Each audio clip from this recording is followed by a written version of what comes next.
प्यारे बच्चों, बहुत ही अच्छा क्वेश्चन। रेणुका जी जो डैम परियोजना है वो यमुना नदी की जो गिरि सहायक नदी है उस पर क्या है, स्थित है, उस पे बनाई जा रही है। कौन सी?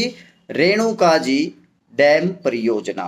और यमुना नदी उत्तराखंड के, ठीक है ना, बंदरपुछ ग्लेशियर से निकलती है या यमुनोत्री से निकलती है।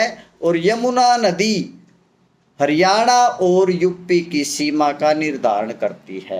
और यमुना नदी के किनारे कौन कौन से जो जिले लगते हैं? यमुनानगर का तो नाम ही यमुना नदी के कान पड़ा है। यमुनानगर, करनाल, पानीपत, सोनीपत, बीच में फिर दिल्ली आ गई, फिर फरीदाबाद और पलवल। तो 6 जिले हरियाणा के जो यमुना नदी के किनारे स्थित है। क्लियर हो गया? और ये यमुना नदी पूर्वी सीमा का निर्धारण हरियाणा की किससे करती है?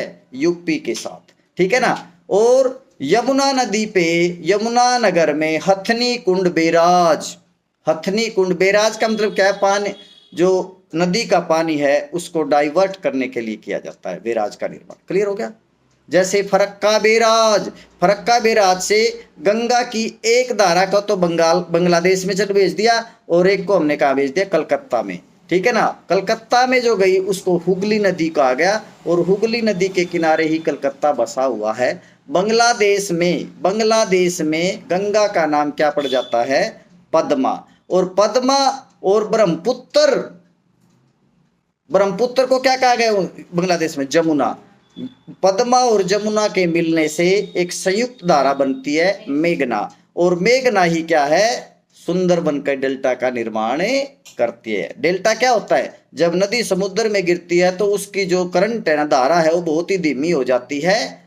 और धीमी होने के कारण वो जितना भी वो तलछट लेके आई होती है अपने साथ, वो बिछा देती है समुद्र से पहले, गिरने से पहले। उसी को क्या कहा जाता है? डेल्टा।